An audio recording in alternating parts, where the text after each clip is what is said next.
लंका के मैदान में विजय का शंखनाद गूंज रहा था। अहंकारी रावण का अंत हो चुका था और बुराई पर अच्छाई की जीत हुई थी। श्री राम अपनी सेना के साथ खड़े थे। उनकी आंखों में शांति थी, परंतु चेहरे पर एक गंभीर विचार की लकीरें थी। उन्होंने हनुमान को पास बुलाया और उन्हें एक महत्वपूर्ण कार्य सौंपा। हनुमान उड़कर अशोक वाटिका पहुंचे, जहां माता सीता एक पुराने वृक्ष के नीचे बैठी प्रभु राम की प्रतीक्षा कर रही थी। हनुमान ने उन्हें झुककर प्रणाम किया और हर्ष के साथ कहा, माते, प्रभु ने युद्ध जीत लिया है, रावण का वध हो चुका है। अब आपके दुख के दिन समाप्त हुए और आप प्रभु से मिलने के लिए तैयार हो जाइए। हनुमान का संदेश सुनकर सीता की आंखों में खुशी के आंसू आ गए। उन्होंने हनुमान को आशीर्वाद दिया। महीनों के विरह के बाद अब वह समय आ गया था जब वह अपने स्वामी को फिर से देख सकेंगी। उनकी तपस्या और अटूट विश्वास की जीत हुई थी। उन्होंने प्रभु से मिलने के लिए स्वयं को तैयार किया। जब सीता को श्री राम के समक्ष लाया गया तो वहां उपस्थित वानर सेना और राक्षस सेना सब मौन हो गए।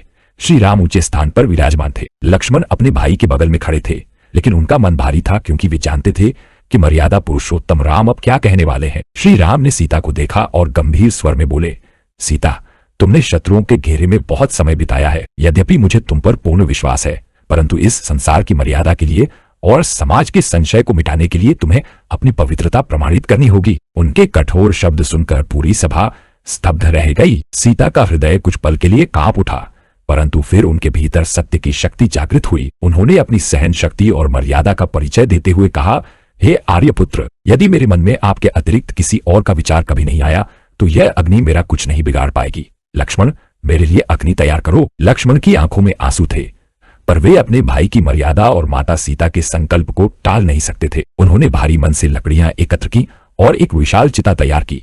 जैसे जैसे आग की लपटें ऊंची उठने लगी, वहां खड़े सभी योद्धाओं के हृदय कांपने लगे। माता सीता ने हाथ जोड़कर देवताओं को नमन किया और निर्भय होकर धकती हुई अग्नि की ओर बढ़ी। उन्होंने कहा, हे अग्निदेव, यदि मैं मन, वचन और कर्म से शुद्ध हूं तो मेरी रक्षा करें। वे शांत कदमों से आग की लपटों के भीतर समा गईं। तभी एक अद्भुत चमत्कार हुआ।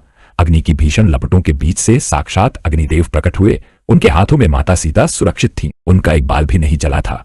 अग्निदेव ने गूंजती आवाज में कहा, हे राम, सीता परम पवित्र हैं, अग्नि भी इन्हें स्पर्श नहीं कर सकती। इन्हें ससम्मान स्वीकार करें। श्री राम की आंखों से प्रेम और पश्चाताप के आंसू बह निकले। उन्होंने आगे बढ़कर सीता को स्वीकार किया और कहा, सीता, मुझे तुम्हारी पवित्रता पर कभी संदेह नहीं था, पर संसार को तुम्हारे सत्य का प्रमाण देना आवश्यक था। इस प्रकार सत्य और नारी की सहन शक्ति की विजय हुई।